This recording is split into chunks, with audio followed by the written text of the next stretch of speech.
सुविधा है।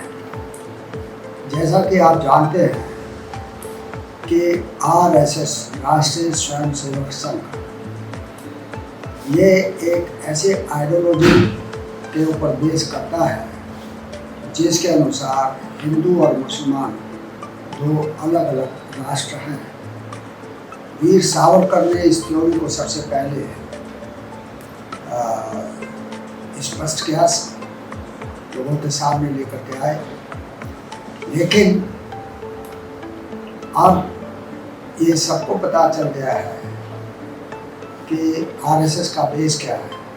RSS का बेस है हिंदू मुस्लिम हेटर्ड, यानी कि घृणा करना, मुसलमानों से घृणा करना।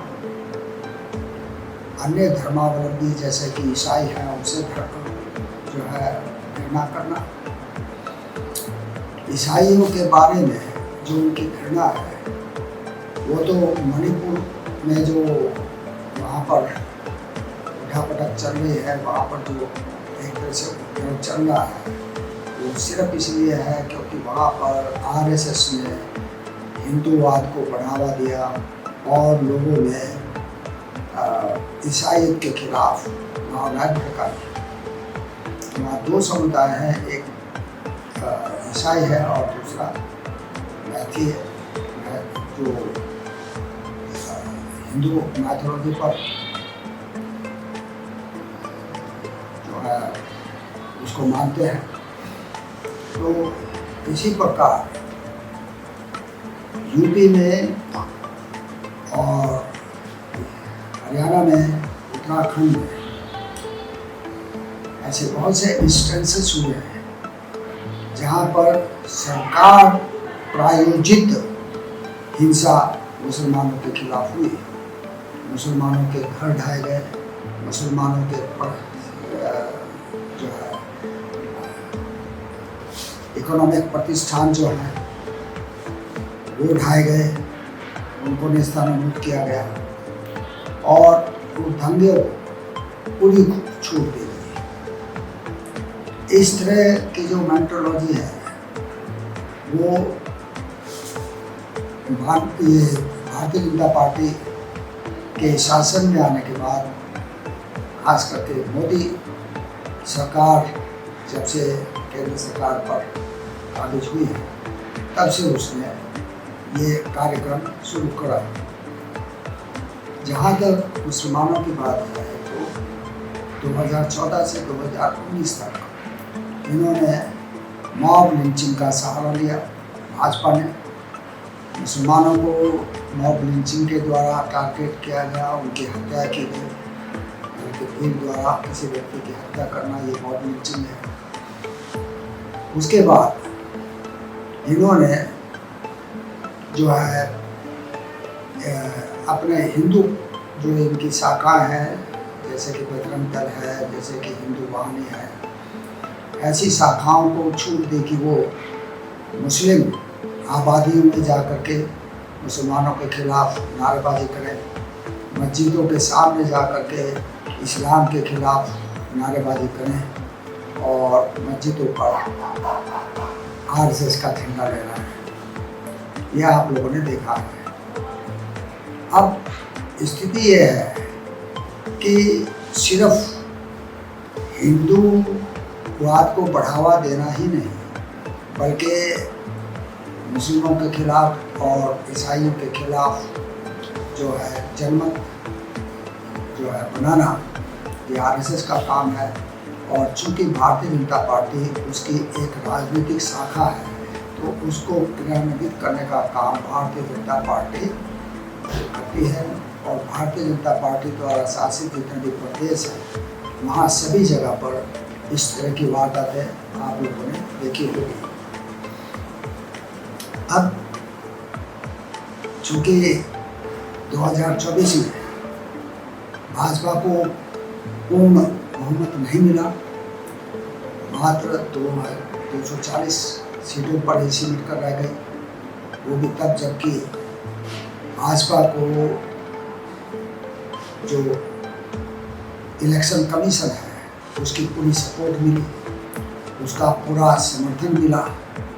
यहाँ तक के कि नरेंद्र मोदी जो बनारस से चुनाव लड़ रहे थे, उनकी नैया भी डगमगाई, जिसको संभालने का काम इलेक्शन कमीशन ने किया, वरना तो शायद 2024 में जो नरेंद्र मोदी है वो चुनाव हार जाते हैं। अब बैसाखियों पर सरकार है, लेकिन जो नरेंद्र मोदी है और जो अमित शाह है, उनका माइंड तो क्रिमिनल है। क्रिमिनल माइंड शांति से बैठ नहीं सकता।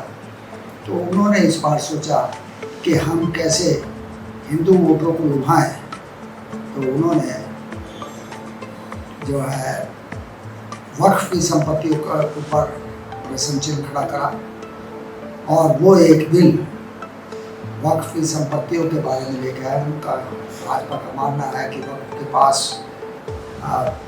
जो फौज है और जो रेलवे है, उसके बाद तीसरे नंबर पर संपत्ति जो है मुसलमानों की वक्फ के पास है, वक्फ बोर्ड के पास है। अब ये बिल लोकसभा में तो ले आई भाजपा, लेकिन आपने देखा कि भाजपा में जो है जो विपक्षी पार्टियां हैं वो सब इसके खिलाफ हो गए। इसके अलावा उनको उम्मीद थी कि शायद नीतीश और चंद्रबाबू नायडू हमारा समर्थन करेंगे, लेकिन उन्होंने भी समर्थन से हाथ खींच लिया। अब दो में से एक रास्ते पर उसको चलना था भाजपा को, या तो वो बिल को वापस लेती, इसमें उसको बहुत ज़्यादा शर्मिंदगी होती, या फिर वो पार्लियामेंट की जॉइंट कमेटी को सौंपती। तो उन्होंने जॉइंट पार्लियामेंट्री कमेटी को ये बिल भेज दिया। ये एक तरह से भाजपा की हार है, और भाजपा को समझना चाहिए कि भारत की जो जनता है वो शांति प्रिय है। आप उसे कितना भी उकसाने की कोशिश करेंगे वो उकसाए में नहीं आएंगे। हालांकि किसी और देश में होता तो जैसा इन्होंने प्रपंच रचे हैं हमारे देश में भाजपा ने और आरएसएस ने, तो वहाँ पर विद्रोह हो गया होता, जैसे कि ढाका में हुआ। लेकिन भारत में ऐसा नहीं हुआ। तो मैं समझता हूँ कि भारतीय जनता पार्टी को इससे सबक लेना चाहिए कि ये देश धर्म निरपेक्ष देश है, ये किसी धर्म विशेष का प्रदेश नहीं हो सकता। अगर ये समझे भाजपा तो अच्छा है, और अगर नहीं समझते हैं तो इसका परिणाम भी उन्हें अवश्य ही भुगतना पड़ेगा। मैं समझता हूँ, मैं ऊपर वाले से, भगवान से, परमात्मा से ये प्रार्थना करता हूँ कि भारतीय जनता पार्टी को सद्बुद्धि दे, ताकि उनको आने वाले समय में और ज़्यादा शर्मिंदगी का सामना न करना पड़े। जय भीम, नमो बुद्धाय।